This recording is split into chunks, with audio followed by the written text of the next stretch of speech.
आप आरएसआई का गलत इस्तेमाल कर रहे हो और आपको आरएसआई यूज़ करना बिल्कुल भी नहीं आता।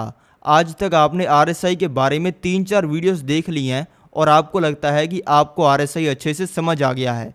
लेकिन फिर ऐसा क्यों होता है कि जब आप किसी चीज़ का आरएसआई 70 के ऊपर जाता हुआ देखकर उसको सेल कर देते हो, तब उसका आरएसआई 74-75 तक चला जाता है। और जब आप किसी चीज़ का आरएसआई 30 के नीचे जाता हुआ देखकर उसको बाई कर लेते हो, तो उसका आरएसआई 23-25 तक जाता है। ऐसा इसलिए होता है क्योंकि आपको आरएसआई अच्छे से आता ही नहीं है। मैं इस वीडियो में बताने वाला हूं आपको आरएसआई के ऐसे सीक्रेट्स जिनको यूज़ करके बड़े लोग आरएसआई से करोड़ों रुपया कमाते हैं। और इस वीडियो को देखने के बाद में आरएसआई के बारे में और कोई वीडियो देखने की जरूरत नहीं है। और इस वीडियो को पूरा देखकर आरएसआई से पैसा कमाना चुटकियों का खेल है। तो चलो शुरू करते हैं इस वीडियो को।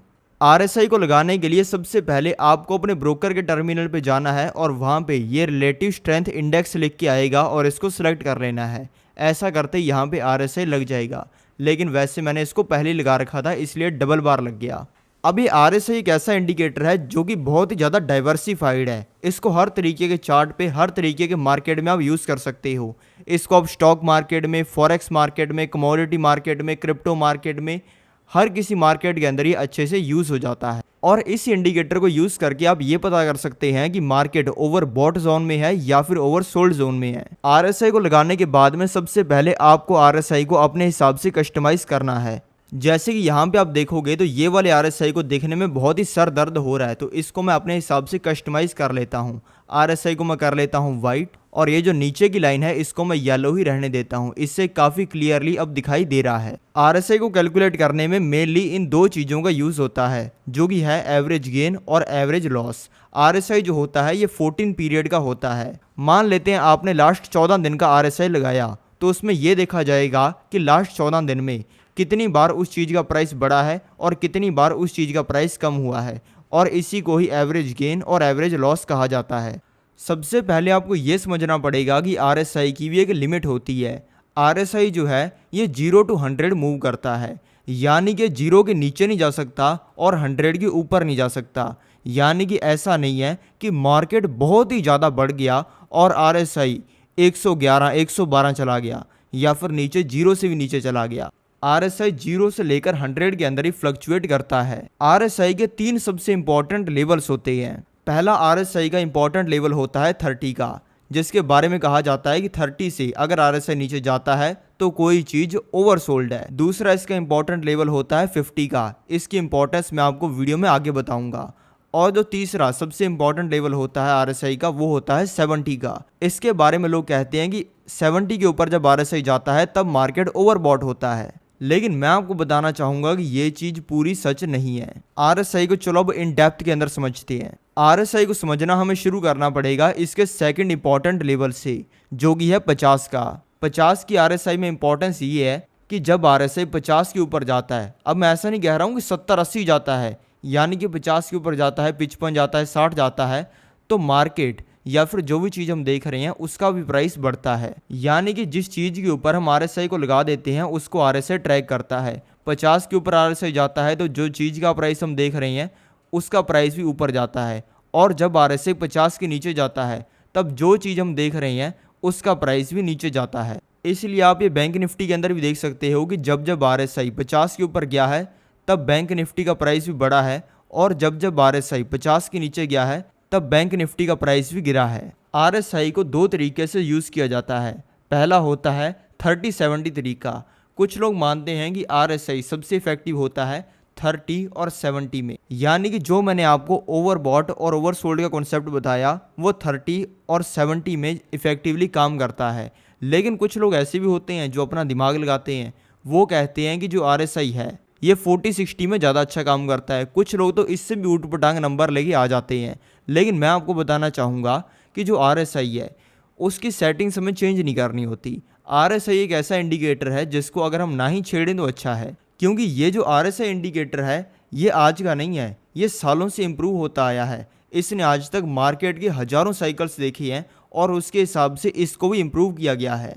और अगर हम RSI की सेटिंग्स चेंज कर देते हैं तो हमें ये भी पता नहीं चलेगा कि RSI के बारे में लोग क्या सोच रहे होंगे, क्योंकि हमारा RSI इंडिकेटर लोगों से अलग हो जाएगा। लेकिन RSI को आप अच्छे से यूज़ करना जानते ही नहीं हो। कुछ लोग जो पढ़ लेते हैं, जो देख लेते हैं, बस उसी के ऊपर ही काम करते हैं। जैसे कि यहाँ पे आप देखोगे तो यहाँ पे RSI 70 के ऊपर गया। यहाँ पर लोगों ने कहा होगा कि मार्केट ओवरबॉट हो चुका है, अब है बेचने का टाइम। सब कुछ बेच के निकल गए होंगे। कपड़े भी लोगों ने यहाँ पे अपने बेच दिए होंगे, सिर्फ चड्डी बनियान ही बची होगी। लेकिन 70 के ऊपर जाने के बाद में क्या मार्केट यहाँ पे गिरा है? नहीं, मार्केट यहाँ पे नहीं गिरा। मार्केट यहाँ से ऊपर ही गया। यहाँ पे आप देखोगे जब 70 के ऊपर जब RSI बढ़ने लगा तो यहाँ से नीचे नहीं चला गया, यहाँ से ऊपर ही गया 88 तक। और यहाँ पे मार्केट भी जो है वो कितने शानदार तरीके से बढ़ा है, आप देख सकते हो। ऐसा इसलिए होता है क्योंकि RSI के बारे में जो बातें आप जानते हो वो 100% सही नहीं है। सही बातें क्या हैं वो चलो अब मैं आपको बताता हूँ। तो आप कब मानेंगे कि मार्केट ओवरबॉट है? RSI की मदद से। जब RSI 70 के ऊपर जाने के बाद में वापस लौटेगा तब माना जाएगा कि मार्केट ओवरबॉट है। और यही चीज़ काम करती है 30 के नीचे जाने पर। सिर्फ 30 के नीचे RSI के जाने पर कुछ नहीं होता। जब 30 के नीचे जाने पर RSI रिकवर करता है और वापस ऊपर आता है तब माना जाता है कि किसी भी चीज़ का प्राइस ओवरसोल्ड है।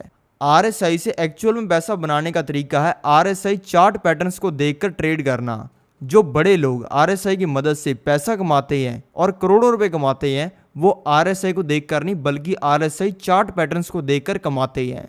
अब देखो इसके बारे में ज़्यादा बातों की नहीं जाती है क्योंकि जो बड़े इंस्टीट्यूशंस हैं वो इस चीज़ को छुपाना चाहते हैं। लेकिन अगर आप ये समझकर ट्रेड करते हो कि जो RSI है वो किसी भी चीज़ का प्राइस ही है तो आप ज़्यादा पैसा कमा पाओगे। तो शुरू करते हैं पहले चार्ट पैटर्न से। पहला चार्ट पैटर्न है डबल बॉटम चार्ट पैटर्न। ये W के जैसा लगता है। इसमें ऐसा होता है कि प्राइस गिर रहा होता है। प्राइस गिरते हुए एक जगह पे एक स्पॉट बनती है और वहाँ से किसी भी चीज़ का प्राइस ऊपर जाने लगता है। ऊपर जाने के बाद में प्राइस ऊपर जाकर टिकता नहीं है बल्कि वापस नीचे आता है। और पहले जहाँ पर सपोर्ट ली थी प्राइस ने लगभग वहीं पर सपोर्ट लेता है और वापस ऊपर चलने लगता है। इसको कहा जाता है डबल बॉटम चार्ट पैटर्न। जब ये पैटर्न बनता है तब किसी भी चीज़ के प्राइस के बढ़ने के चांसेस होते हैं। आज तक आपने सिर्फ चार्ट के चार्ट पैटर्न्स के बारे में सुना होगा, लेकिन अब मैं आपको यही चार्ट पैटर्न्स RSI के अंदर दिखाता हूँ। अब यहाँ पे आप देखोगे तो आपको दिखेगा कि RSI 30 के पास में आया है। RSI नीचे गिरते हुए आया लगभग 30 के ऊपर। एग्जैक्ट 30 से RSI बढ़ना शुरू हुआ। बढ़ने के बाद में वापस नीचे गिरा। नीचे गिरने के बाद में उसने यहाँ पे अपना सेकंड बॉटम बनाया और फिर इसने बढ़ना शुरू किया। तो यहाँ पे बन गया RSI का डबल बॉटम चार्ट पैटर्न। और इसके बाद में देखो क्या हुआ है। यहाँ पर बैंक निफ्टी बढ़ा और फिर यहाँ पे थोड़ा कंसोलिडेट करने के बाद में वापस से बहुत ही ज़ोरदार तरीके से बढ़ा। ये बुलिश चार्ट पैटर्न मेनली तब बनते हैं जब RSI 25 से लेकर 45 के बीच में होता है। और ऐसा डबल बॉटम चार्ट पैटर्न बनने के बाद में काफ़ी चांसेस होते हैं प्राइस के बढ़ने के। अब जानते हैं दूसरे चार्ट पैटर्न के बारे में जो कि है डबल टॉप चार्ट पैटर्न। इसके अंदर कुछ ऐसा होता है, इसमें प्राइस बढ़ता है। बढ़ने के बाद में एक जगह पर जाकर प्राइस रेजिस्टेंस फेस करता है। रेजिस्टेंस फेस करने के बाद में प्राइस नीचे आता है। नीचे वो रुकता नहीं है, वापस ऊपर आता है और लगभग पहले जहाँ पे उसने रेजिस्टेंस फेस की थी वहीं पर रेजिस्टेंस फेस करने के बाद में प्राइस वापस नीचे आता है और एक M जैसा शेप बनाता है। यहाँ पे जैसे कि आप देखोगे तो ये एक perfect double top chart pattern नहीं है, लेकिन आपको बहुत ही कम बार perfect double top chart pattern देखने को मिलेगा। कई बार आपको double top chart pattern triple top जैसा लग सकता है, कई बार तो फोर टॉप जैसा भी लग सकता है। लेकिन कहानी हमें ये क्लियर करनी है कि डबल टॉप चार्ट पैटर्न बनने का मतलब होता है कि वहाँ से प्राइस नीचे आ सकता है। जैसे कि यहाँ पे आप देखोगे तो RSI में डबल टॉप पैटर्न बना। यहाँ पर RSI ऊपर गया, ऊपर जाने के बाद में नीचे आया। ये लगभग हो रहा है 50 और 70 के बीच में। तो यहाँ पे ऊपर गया RSI, वापस से नीचे आया, नीचे आने के बाद में वापस से ऊपर गया, फिर नीचे आया और एक M जैसी शेप इसने बना दी। ये शेप बनाने के बाद में देखो किस तरीके से मार्केट गिरा है। इस चार्ट पैटर्न के बनने के बाद में लगभग बैंक निफ्टी के अंदर 400 पॉइंट की गिरावट देखने को मिली है। लेकिन ये हर टाइम काम नहीं करता है, आपको ये समझना है। अगर इसके साथ में कुछ बियरिश कैंडल स्टिक पैटर्न्स बने हुए हैं तो ये ज़्यादा इफेक्टिव बन जाता है और उससे आप कंफर्म हो सकते हो कि मार्केट के अंदर गिरावट आ सकती है। आरएसआई से जो दूसरा पैसा कमाने का तरीका है वो है डाइवर्जेंस को यूज़ करके पैसा कमाना। अब देखो, ज़्यादातर टाइम जो आरएसआई है और जो प्राइस है वो सेम ही चलते हैं, यानी कि जब आरएसआई बढ़ रहा होता है तब चीज़ का प्राइस बढ़ रहा होता है, और जब आरएसआई गिर रहा होता है तब प्राइस भी गिर रहा होता है। लेकिन कई बार इन दोनों के बीच में एक मिसमैच देखने को मिलता है। जैसे कि यहाँ पे आप देखोगे तो आपको दिखेगा कि जो प्राइस है वो बढ़ रहा है लेकिन जो आरएसआई है वो गिर रहा है। इसको कहा जाता है एक डाइवर्जन, यानी कि इन दोनों के बीच का मिसमैच। और इसमें जिसमें आरएसआई गिर रहा है लेकिन प्राइस बढ़ रहा है, इसको कहा जाएगा एक बियरिश डाइवर्जन। इसका मतलब ये होता है कि यहाँ पर जो चार्ट है उसमें स्ट्रेंथ कम हो चुकी है और यहाँ से प्राइस के गिरने के चांसेस हैं। और कई बार ऐसा होता है कि जो आरएसआई है वो बढ़ रहा होता है लेकिन जो प्राइस है वो गिर रहा होता है। इसको कहा जाता है एक बियरिश डाइवर्जन, और ऐसा होने पर प्राइस के बढ़ने के चांसेस होते हैं, क्योंकि भले ही जो प्राइस है वो गिर रहा है लेकिन अगर आरएसआई बढ़ रहा है तो इसका मतलब ये है कि चार्ट के अंदर स्ट्रेंथ है और इसकी वजह से प्राइस बढ़ सकता है। और इसी का उल्टा मैंने अभी आपको बताया कि अगर आरएसआई गिर रहा है और जो प्राइस है वो बढ़ रहा है तो इसको कहा जाएगा एक बियरिश डाइवर्जन, और ऐसा होने पर प्राइस के गिरने के चांसेस होते हैं। और यहाँ पे भी आप देख सकते हो कि जो आरएसआई है वो बढ़ रहा था लेकिन जो प्राइस था वो एक ही जगह पर खड़ा था, यानी कि साइडवेज था, तो इसको कहा जाएगा एक बुलिश डाइवर्जन, यानी कि इसके बाद में प्राइस जो है वो बढ़ता है। और यहाँ पे आप देख ही सकते हो कि ये होने के बाद में किस तरीके से प्राइस है वो बढ़ा है, और इसके बाद में जो बैंक निफ्टी है ये 200 पॉइंट आराम से चल गया है। तो बुलिश डाइवर्जन के अंदर क्या होता है कि जो प्राइस है वो तो गिर रहा होता है लेकिन जो आरएसआई है वो बढ़ रहा होता है। इसी को कहा जाता है एक बुलिश डाइवर्जन, और ये होने पर प्राइस के बढ़ने के चांसेस होते हैं। लेकिन बियरिश डाइवर्जन में क्या होता है कि जो प्राइस है वो तो बढ़ रही होती है लेकिन जो आरएसआई है वो गिर रहा होता है। ये होने पर प्राइस के गिरने के चांसेस होते हैं। अब आपको डाइवर्जेंस तो समझ आ गई हैं, लेकिन आपको ये ध्यान रखना है कि आपको सिर्फ डाइवर्जेंस को देखकर ट्रेड नहीं करना है, आपको प्राइस में डाइवर्जेंस से जुड़ा हुआ एक चार्ट पैटर्न भी ढूंढना है। यानी कि अगर बियरिश डाइवर्जन है तो आपको प्राइस के अंदर बियरिश कैंडलस्टिक पैटर्न्स भी देखने हैं, और अगर बुलिश डाइवर्जन है तो आपको प्राइस के अंदर बुलिश कैंडलस्टिक पैटर्न्स भी देखने हैं। आपको देखना है कि क्या मार्केट के अंदर हैमर तो नहीं बना हुआ। हैमर एक ऐसी कैंडल होती है जिसके बनने पर मार्केट के अंदर बढ़ने के चांसेस होते हैं। अगर ये दो चीज़ें हैं तो आप काफ़ी हद तक कंफर्म हो सकते हो कि ये होने के बाद में जो प्राइस है वो बढ़ सकता है। आपको इस तरीके काफ़ी सारे चार्ट पैटर्न सीख लेने चाहिए। अगर आप ऐसा कर लेते हो तो आपको मार्केट में ट्रेड करते वक्त काफ़ी फ़ायदा होगा। मैंने अभी एक वीडियो भी बनाई है जिसके अंदर मैंने बताया है कि ऑल 200 पैटर्न्स आपको याद करने की ज़रूरत नहीं है, आप ये 3 पैटर्न्स को याद करके काफ़ी अच्छा रिजल्ट पा सकते हो। ये वीडियो जाकर आप मेरे यूट्यूब चैनल पे देख सकते हो। आरएसआई को आप अलग अलग टाइम फ्रेम पे यूज़ करके भी जो प्राइस है उसको प्रेडिक्ट कर सकते हो। अगर आप वीकली आरएसआई को यूज़ कर रहे हो और जो आरएसआई है वो 50 के ऊपर है तो इसका मतलब ये है कि जो ट्रेंड है वो शॉर्ट टर्म में बुलिश है। और अगर वीकली टाइम फ्रेम के ऊपर जो आरएसआई 50 के नीचे है तो इसका मतलब ये है कि जो ट्रेंड है वो शॉर्ट टर्म के अंदर बियरिश है। लेकिन वहीं पे अगर आप मंथली आरएसआई को यूज़ कर रहे हो और आरएसआई 50 के ऊपर है तो इसका मतलब ये है कि जो ट्रेंड है वो लॉन्ग टर्म के अंदर बुलिश है। और अगर मंथली टाइम फ्रेम के ऊपर आप आरएसआई को यूज़ कर रहे हो और जो आरएसआई 50 के नीचे है तो इसका मतलब ये है कि जो लॉन्ग टर्म के अंदर मार्केट का ट्रेंड है वो बियरिश हो सकता है।